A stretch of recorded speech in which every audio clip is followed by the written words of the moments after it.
একনায়কতন্ত্র ছিল না, সেখানে একজনের কথাই, সেই ফেরাউন আর নমরুদের জামানার মতো একজনের কথাই চূড়ান্ত ছিল না। যদি মক্কায় একনায়কতন্ত্র থাকতো, আল্লাহ নবীকে হত্যার রায় দিতে ওদের 13 বছর লাগতো না। 13 বছর কেন লেগেছে? মনে করেন আবু জাহাল বলছে চল মোহাম্মদরে মেরে ফেলি, কিন্তু আবু তালেব বলছে খবরদার, মোহাম্মদকে যদি মারতে আসিস তোরা কিন্তু কেউ আস্ত থাকবি না। আবার আরেকজন দাঁড়িয়ে বলছে না, এটা বেশি উগ্রতা হয়ে যায়, মারার সিদ্ধান্ত নিও না, একটা সমঝোতায় আসা যায় কিনা দেখো। যেমন নবীকে এই সমঝোতার অফার দেওয়া হয়েছিল, ভাতিজা চলো এক কাজ করি, আধা আধি করি, আমরা সাম্প্রদায়িক সম্প্রীতির মক্কা গড়ে তুলি, আমরা অসাম্প্রদায়িক মক্কা গড়ে তুলি। কিভাবে? তুমি 1 বছর আমাদের দেবদেবীর পূজা করো, আমরা 1 বছর তোমার আল্লাহর ইবাদত করি, আবার তুমি 1 বছর পূজা দিবা, আবার আমরা 1 বছর আল্লাহর ইবাদত করব। নবী বলেন ইম্পসিবল, তাহলে 1 মাস 1 মাস। নবী বলেন হবেই না। আচ্ছা 1 সপ্তাহ 1 সপ্তাহ, প্রশ্নই আসে না। 3 দিন 3 দিন, এটাও মানি না। অবশেষে বলেছিল 1 দিন 1 দিন। ওই সময় আল্লাহ আস্ত সূরা নাজিল করে দিলেন, যে সূরা আমার ধারণা খুলনার প্রায় সবার মুখস্থ আছে, কুল ইয়া আইয়ুহাল কাফিরুন, হে নবী বলে দেন এই কাফেররা শোন, লা আ'বুদু মা তা'বুদুন, তোরা যা কিছুর পূজা করিস আমি মুহাম্মদ জিন্দেগিতে এগুলোর পূজা করব না। বলতে বলতে এই সূরা শেষে গিয়ে বলা হয়েছে সেই আয়াত, যেই আয়াত পলাতক নেত্রী নিয়মিত বলতো সংসদে দাঁড়িয়ে, তার বড় পছন্দের আয়াত, বড় মজার আয়াত। আল্লাহ জানালেন লাকুম দীনুকুম ওয়ালিয়া দীন, তোমাদের জন্য তোমাদের ধর্ম, আমার জন্য আমার ধর্ম। মানে কি? মানে বুঝতে চাইলে সূরার প্রেক্ষাপট দেখলেই চলে। আরে মানে ইন্ডিয়া থেকে আবিষ্কার করা লাগবে না, মানে এটা দিল্লির থেকে শিক্ষা হাসিল করে বলা লাগবে না, সূরার প্রেক্ষাপট দেখলেই বোঝা যায়। নবীকে অফার দেওয়া হয়েছিল ঈমান আর কুফরকে মিলিয়ে ফেলো, তাওহীদ আর শিরককে মিশ্রিত করে জগা খিচুড়ি রান্না করার চেষ্টা করো। কিন্তু আল্লাহ জানিয়ে দিলেন, নবী বলে দেন আরে তোরা থাক তোদের ধর্ম নিয়ে, আমাকে থাকতে দে আমার ধর্ম নিয়ে। আমি মায়ের খেতে পারি, মাজলুম হতে পারি, অসহায় দিন কাটাতে পারি, কিন্তু তাই বলে আমার ধর্মকে তোদের কুফর আর শিরকের সাথে আর জাহেলিয়াতের সাথে মিশ্রিত করে বিকৃত করতে পারি না, ধর্মকে বরবাদ করতে পারি না, ধর্মকে জগা খিচুড়িতে পরিণত করতে পারি না। আরে তোরা তোদেরটা নিয়ে থাক, আমার উপর তোদেরটা চাপাতে আসিস না।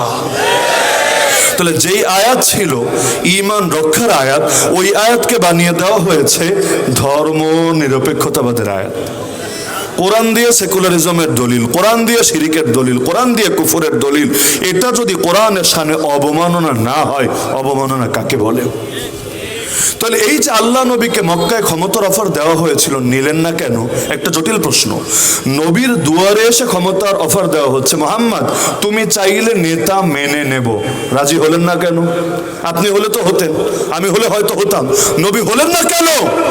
এটা যদি বুঝে ফেলেন, এই যে তাওহীদ আর শিরকের সংঘর্ষের গুরুত্বপূর্ণ যে পয়েন্টটা আমি ফোকাসে আনতে চাচ্ছি, আরো বেশি ক্লিয়ার হতে পারবেন ইনশাআল্লাহ। নবী হন নাই এজন্য, হ্যাঁ এই ব্যাখ্যা দিয়ে লাভ নাই যে আল্লাহ নবী তিনি ক্ষমতা চান নাই, তিনি পাওয়ার চান নাই। অবশ্যই পাওয়ার চেয়েছেন। পাওয়ার যদি না চান মদিনায় গিয়ে পাওয়ার কেন গ্রহণ করেছেন? তখন কেন আমিরুল মুমিনিন তিনি হয়েছেন? পাওয়ার অবশ্যই লাগবে। ইসলামের পক্ষে পাওয়ার ব্যয় হবে না তো কুফরের পক্ষে পাওয়ার ব্যয় হবে নাকি? হকপন্থীদের পাওয়ার থাকবে না তো কি বাতিলপন্থীদের পাওয়ার থাকবে নাকি? আরে যারা কোরআন সুন্নাহ চেতনা ধারণ করে ওদের যদি পাওয়ার না থাকে, তাহলে তো দিল্লিবাদীরা ওদের পাওয়ার দিয়ে এদের নাম নিশানা মুছে ফেলার চেষ্টা করবে। পাওয়ার তো লাগবেই। সিংহের পাওয়ার না থাকলে শিয়ালির আজায় পরিণত হবে, আর সিংহের যদি পাওয়ার থাকে, হুঙ্কার দেওয়া মাত্র শিয়াল মামারা ল্যাজ গুটিয়ে পালাতে বাধ্য হবে। পাওয়ার লাগে। এজন্য আমাদের ইমামরা লিখে গিয়েছেন আস-সাইফু ইউইনু আলা ফাহমিল হক, তরবারি হক বুঝতে সাহায্য করে। কারো কাছে একটু জটিল মনে হতে পারে, যাদের কাছে জটিল মনে হবে 28 নম্বর পারার সর্বশেষ পৃষ্ঠা সূরা হাদিদের আয়াতটা দেখে নিতে পারেন। ওয়া আনজালনাল হাদিদ ফীহি বাসুম শাদীদ ওয়া মানাফিউ লিন-নাস ওয়া লিয়ালামাল্লাহ মান ইয়ানসুরুহু ওয়া রাসূলুহু বিল গায়ব। আল্লাহ বলেন আর আমি নাজিল করেছি লোহা। লোহা লোহা কিন্তু নাজিল হয় না, লোহা তো মাটির নিচ থেকে আসে, নাকি আসমান থেকে নাজিল হয়? লোহা যদি নাজিল হতো মাথা আর কারো আস্ত থাকতো না। বৃষ্টি নাজিল হয়, বৃষ্টির সাথে সাথে ওই শিলা মানে এক শ্রেণীর পাথর এগুলো নাজিল হয়, লোহা নাজিল হয় না। লোহা নাজিল হলে উপায় ছিল আমাদের, কিন্তু আল্লাহ ওই শব্দ ব্যবহার করছেন আর আমি লোহাকে নাজিল করেছি। মূলত এটা উপর থেকে পড়ে নাই, উপর থেকে নিচে নামানোকে নাজিল করা বলে। তো আল্লাহ এই শব্দ কেন ব্যবহার করেছেন? এই শব্দ ব্যবহার করেছেন তিনি যে কোরআন নাজিল করেছেন, ওই কোরআনের সাথে এর একটা বাহ্যিক রূপক সাদৃশ্য দেখানোর জন্য। কারণ এর আগে আল্লাহ বলে দিয়েছেন যে তিনি কোরআন নাজিল করেছেন যাতে করে মানুষ ন্যায় প্রতিষ্ঠা করতে পারে। তারপরে তিনি বলে দিচ্ছেন আর লোহাও নাজিল করেছেন, যে লোহার মধ্যে প্রচন্ড রণশক্তি আছে আর মানুষের জন্য বহু উপকার আছে, যাতে করে আল্লাহ জেনে নিতে পারেন কে তাকে এবং তার রাসূলকে সাহায্য করে অদৃশ্যভাবে। আপনি বলতে পারেন হুজুর লোহার মধ্যে কি উপকার? আরে লোহার মধ্যে উপকার আছে বলেই তো লেজ গুটিয়ে পালিয়েছে।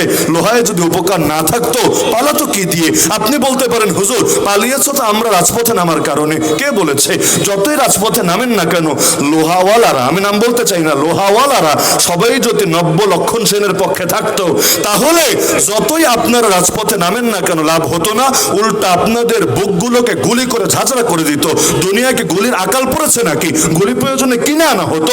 যদি লোহাওয়ালারা পক্ষে থাকতো আন্দোলন ব্যর্থ হওয়ার সমূহ আশঙ্কা ছিল।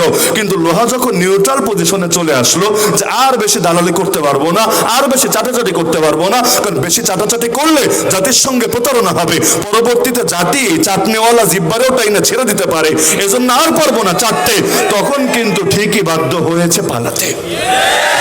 লোহার দরকার নাই, লোহার দরকার নাই। লোহা মানেই খারাপ না রে ভাই। কেন? ডাক্তারের হাতেও ছুরি থাকে, ডাকাতের হাতেও ছুরি থাকে, থাকে না? আমি কিন্তু একটু সফট করে বলছি, আমি নর্মালি এত সফট করে বলি না, কিন্তু আগে বলেছি না যে খুলনা আসলাম যেহেতু প্রথমবার, একটু সফট করেই বলি। প্রথম সাক্ষাতে বেশি কষ্ট দিতে নাই, না হলে আবার বদদোয়া টদদোয়া দিবেন আশঙ্কা আছে। ডাক্তারের হাতেও ছুরি থাকে, ডাকাতের হাতেও ছুরি থাকে। দেখতে উভয়টা একরকম হতে পারে, কিন্তু আসলে কি দুই ছুরি এক? ডাকাত ছুরি দিয়ে কোপানো লাগবে না, জাস্ট যদি দেখায় আপনাকে রাস্তায়, এই যে মাহফিল থেকে ফিরবেন 12টার সময় এক চিপা গল্লিতে যদি বের করে খালি দেখায়, দেওয়া লাগবে না মায়ের, সারা জীবন যতবার মনে পড়বে দিল থেকে বদদোয়া বের হয়ে আসবে। আর ডাক্তার খালি দেখানো লাগবে না, ছুরি দিয়ে যদি কেটেও ফেলে, যেমন অনেক নারীর পেট কেটে বাচ্চা বের করে আনে, অনেকের অঙ্গে পচন ধরে, কেটে এটাকে আলাদা করে ফেলে শরীর থেকে, এতে কিন্তু কেউ বদদোয়া তো দেয়ই না, উল্টা আসার সময় ইয়া মোটা এক বান্ডিল দিয়ে আসে, বান্ডিল তো দেয়, আবার একটা থ্যাংক ইউ দিয়ে আসে। স্যার আপনার থ্যাংক ইউ, আপনি খুব ভালো কাটাকাটি করতে পারেন, কাটাকাটিতে ভীষণ এক্সপার্ট, আগামীতেও যদি আমার ফ্যামিলির কারো কাটাকাটি লাগে নিয়ে আসবো আপনার কাছে, সুন্দর মতো কাইটা দিয়েন। তো এই যে দেখা গেল তাকে হাদিয়াও দিল, তারে থ্যাংক ইউও দিল, পরবর্তীতে আবার যাবে এই আশ্বাসও দিল। কেন? আগেরটাও তো ছুরি, পরেরটাও তো ছুরি, ছুরিতে ছুরিতে পার্থক্য কি? আপনি বলবেন দেখতে যদিও দুটি ছুরি, কিন্তু এক ছুরি হলো গজবের ছুরি আর এক ছুরি হলো রহমতের ছুরি।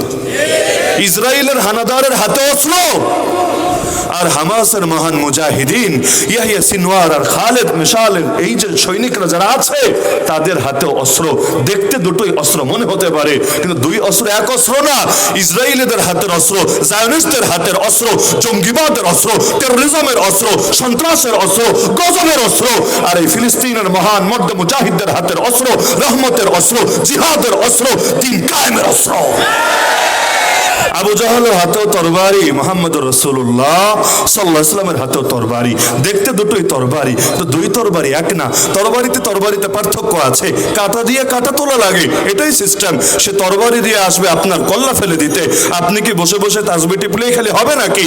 বরং এক হাতে তাসবিহ রাখলে আর এক হাতে ওর তরবারির আঘাতকে প্রতিহত করার জন্য আরেক তরবারিও তো রাখা লাগবে। সাইফুম মিন সুয়ুফিল্লাহ, খালিদ বিন ওয়ালিদকে তো নবী নামই দিলেন আল্লাহর তরবারি, আল্লাহর তরবারি। তো তরবারি যদি খারাপই হয় তার নামে আল্লাহর তরবারি দেয় কিভাবে? এই যে তরবারি নিয়ে আসলে আঘাত করতে আল্লাহ নবী সাল্লাল্লাহু আলাইহি ওয়াসাল্লাম আঘাতকে প্রতিরোধ করলেন এবং উদ্ধত শিরকে জমিনের সাথে মিশিয়ে দিলেন। ফলাফল আল্লাহর জমিনে ইসলামের পথে যারা কাটা বিছাতো এদের অন্তরগুলো, এদের মনোবলগুলো ভেঙে গেল এবং আল্লাহর জমিনে ধীরে ধীরে আল্লাহর দ্বীন ছড়িয়ে গেল। মক্কায় 13 বছর দাওয়াত দিলেন, 1000টা লোক কালেমা পড়লো না। আর যেদিন মক্কা বিজয় করলেন, বিজয়ী বেশে প্রবেশ করলেন, সবাই এবার সামনে বসা হাঁটু গেড়ে আল্লাহ নবী জিজ্ঞাসা করলেন কেমন আচরণ আশা করো আমার থেকে? এবার পাম মারতে শুরু করলো। আখুন কারীম, অবনু আখিন কারীম, কত ভালো ভাই আপনি, আর কত একজন ভালো ভাইয়ের পুত্র, মানে আপনার মতো ভালো, আপনার মতো মহানুভব, আপনার মতো মর্যাদাবান, আপনার মতো কিউট ব্রাদার হয় নাকি আমাদের? আরে আপনি আমাদের উপর বেশি উগ্রতা দেখায়েন না, একটু দয়া করেন, একটু মায়া করেন। আপনিও ভালো, আপনার আব্বাও ভালো। এত ভালো এতকাল ছিল কোথায়? এতকাল মায়ের সময় মনে থাকে নাই, জুলুমের সময় মনে থাকে নাই? আরে বৃদ্ধা নারী সাহাবী সুমাইয়াকে যখন শহীদ করেছে, আবু জাহাল নিজের হাতে লজ্জাস্থানে, তার লজ্জাস্থানে বর্ষা দিয়ে এমন জোরে আঘাত করেছে, জায়গায় তরপাতে তরপাতে সুমাইয়া রাদিয়াল্লাহু আনহা ইন্তেকাল করেছেন, শাহাদাত বরণ করেছেন। তখন মনে পড়ে নাই আল্লাহ নবী ভালো, আল্লাহ নবীর পিতা ভালো না, তখন মনে পড়ে নাই। কিন্তু এখন জানে উল্টা পাল্টা যদি কিছু বলে মক্কার অলি গলি ওদের রক্তের বন্যা প্রবাহিত হবে। এবার পাম মারতে শুরু করলো। নবী বললেন,